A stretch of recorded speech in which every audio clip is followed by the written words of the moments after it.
Good morning student. बच्चों, हम लोगों ने कल तक कबीरदास जी की साखी का अध्ययन किया था। मैं आप लोगों को कल ही बताई थी कि आज हम लोग उन्हीं के काव्य पदावली का अध्ययन करेंगे। तो आप ध्यान देंगे, मैं आप लोगों को इसकी व्याख्या बताऊंगी। जो पदावली है वह इस प्रकार है। बहुत दिनन थे मैं प्रीतम पाए, भाग बड़े घरी बैठे आए। मंगल चार माही मन राखो, राम रसायन रसना चासो। मंदिर माही भया अधियारा, ले सुती अपना पीव पियारा। मैं रनिरासी जे निधि पाई, हम ही कहाँ कहूँ तुम ही बड़ाई।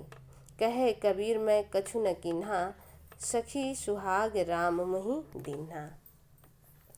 कठिन शब्द के अर्थ। दीनंत है दिनों से, प्रीतम मतलब परमात्मा रूपी पति। रसना मतलब होता है जीव। चासो चखना या स्वाद लेना। मंदिर हृदय रूपी घर। श्रुति मतलब सुखी। रनिराशि मतलब रत्नों का खजाना। निधि मतलब भंडार और सुहाग्य मतलब सौभाग्य। हम इसका सर्वप्रथम आप लोगों को संदर्भ बताएंगे। इसको आप लोग अपनी कॉपी में भी नोट करते जाएंगे। संदर्भ। प्रस्तुत पद्यांश हमारी पाठ्य पुस्तक में संकलित पदावली शीर्षक से उद्धृत है। इसके रचयिता संत कबीरदास जी हैं। प्रसंग। प्रस्तुत पद्यांश में कवि परमात्मा से अपने मिलन एवं उससे प्राप्त आनंद का वर्णन कर रहे हैं। अब हम उसकी व्याख्या देखेंगे। व्याख्या में आप ध्यान देंगे। प्रस्तुत पद्यांश में कवि कह रहे हैं कि बहुत दिनों के बाद वे अपने प्रियतम परमात्मा को पा सके थे। बहुत दिनंत है का तात्पर्य यह है कि कई जन्मों के बाद या लगातार साधना के बाद, अर्थात उन्हें परमात्मा से मिलने के लिए अपने कई जन्मों तक अटूट साधना करनी पड़ी। इसके बाद ही उन्हें परमात्मा से मिलने का सौभाग्य प्राप्त हो सका। परमात्मा को पाने के लिए उन्हें भटकना नहीं पड़ा। उन्हें उनके प्रीतम उनके घर पर आकर बैठे ही उन्हें दर्शन दिए गए। मंगल चार माहिमन राघो, राम रसायन रचना चासो। अपने प्रीतम के घर आने से उनका रोम रोम पुलकित हो गया है। वह अत्यंत प्रसन्न हो गए हैं। मन ही मन वे मंगल गीत गाने लगे हैं। कवि कह रहे हैं कि परमात्मा के आगमन के बाद मंगल गीत गाते हुए वे अपनी जिह्वा से ईश्वर के आनंद का रसास्वादन करने लगे हैं। प्रियतम परमात्मा के आने पर उनके मन मंदिर में ज्ञान का प्रकाश फैल गया है एवं वह अपने प्रियतम के साथ मिलन का सुख भोगने लगे हैं। उनके लिए परमात्मा को पाना रत्नों का खजाना पाने जैसा है। कवि कह रहे हैं कि उनमें यह योग्यता नहीं थी कि वे परमात्मा को पा सके।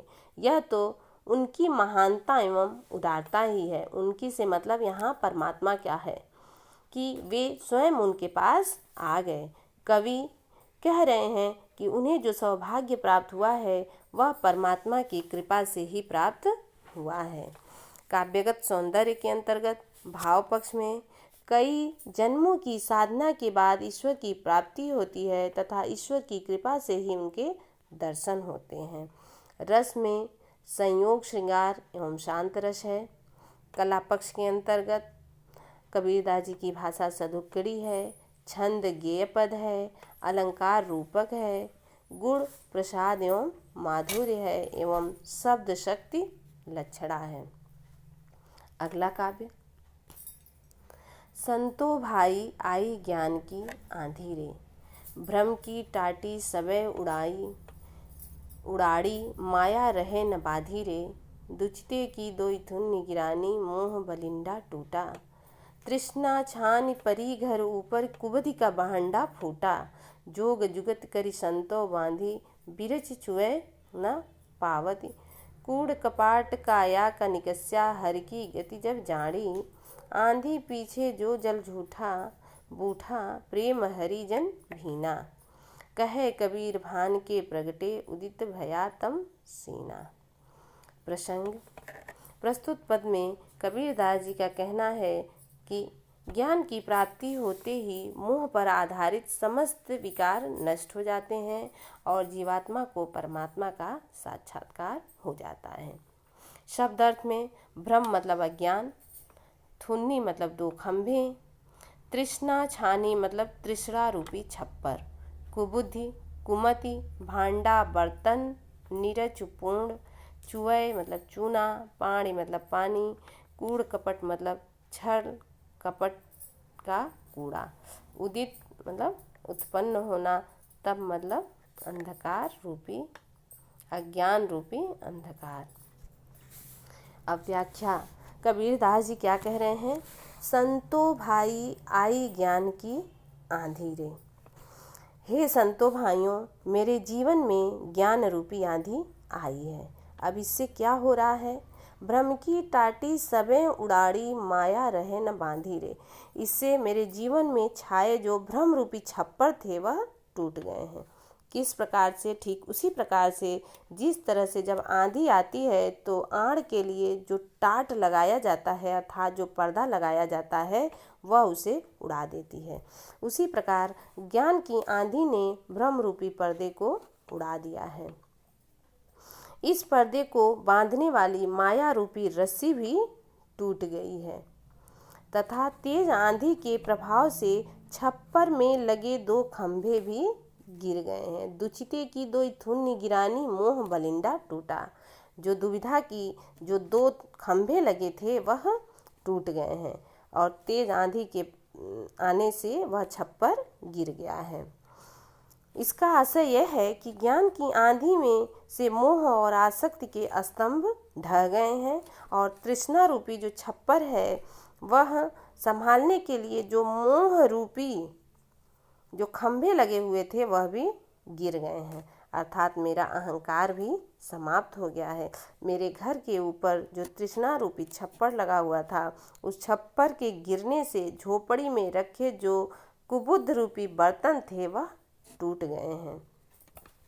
साधु संतों ने योग की युक्तियों तथा सद्वृत्तियों की सहायता से शरीर रूपी छप्पर को मोह और माया रूपी रस्सी से युक्ति पूर्वक बांधा था ताकि उनमें से तनिक भी पानी न रिसे अर्थात अंदर न आए।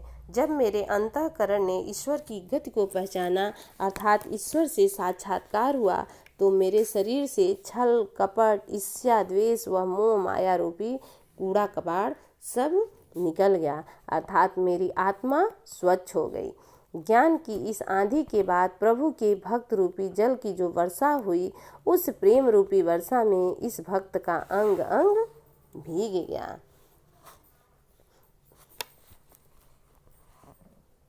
कबीरदास जी कहते हैं कि जब वर्षा के पश्चात ज्ञान रूपी सूर्य का उदय हुआ तब अज्ञान रूपी समस्त अंधकार सदा के लिए समाप्त हो गया।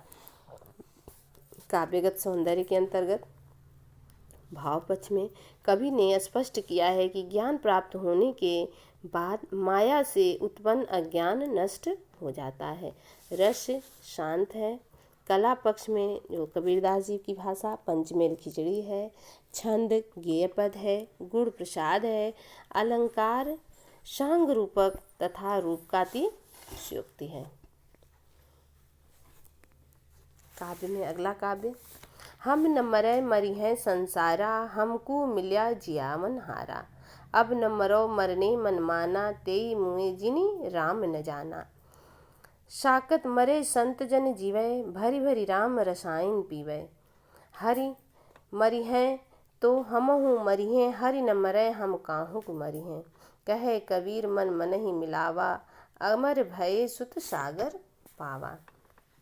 कठिन शब्द के अर्थ में मरे मतलब मृत्यु से, को मतलब को, मरी है मतलब मर जाएगा, जियावन हारा मतलब जीवन दाता प्रभु, मन माना मतलब इच्छा अनुसार, मुए मरे और साकत मतलब शक्ति के उपासक। इसका प्रसंग प्रस्तुत पद में कवि ने राम भक्ति रूपी औषधि के महत्व को बताया है। अब इसकी व्याख्या पे आप ध्यान देंगे। व्याख्या इस प्रकार है। हम न मरै मरी हैं संसारा।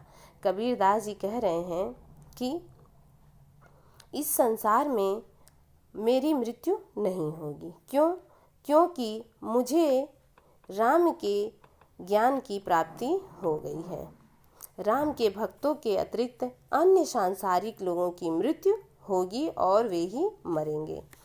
कहने का अर्थ यह है कि इनकी मृत्यु इसलिए नहीं होगी क्योंकि उन्होंने चिरंजीवन प्रदान करने वाले प्रभु राम उन्हें मिल गए हैं। उनके मन में यह बात बैठ गई है कि वह मृत्यु से नहीं मरेंगे। मरते तो केवल वे हैं जिन्होंने राम रूपी मधुर औषधि का पान नहीं किया है। इस संसार में राम को न जानने वाले ही मरते हैं क्योंकि उन्होंने परम तत्व प्रभु का साक्षात्कार नहीं किया है। प्रभु राम को न जानने वाले शाक मरेंगे, परंतु राम को जानने वाले इनके भक्तों की मृत्यु नहीं होगी क्योंकि उन्होंने जीवनदायक राम शक्ति रूपी औषधि का पान कर लिया है। भक्त की भगवान से एकाकारिता हो जाती है।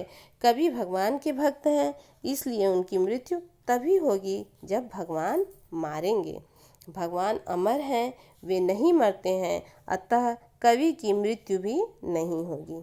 कबीरदास जी कह रहे हैं कि उन्होंने अपना मन राम से मिला लिया है, इसलिए उन्होंने अमरत्व एवं चिर आनंद की स्थिति प्राप्त कर ली है। काव्यगत सौंदर्य के अंतर्गत भाव पक्ष में आत्मा और परमात्मा के अभेद भाव का वर्णन किया गया है। रस शांत है। कला पक्ष में भाषा सधुक्कड़ी है, छंद गेय पद है, अलंकार जो है वह अनुप्रास है, पुनरुक्ति प्रकाश है और रूप का अतिशयोक्ति है। गुण प्रसाद एवं माधुर्य है और शब्द शक्ति लक्षणा है।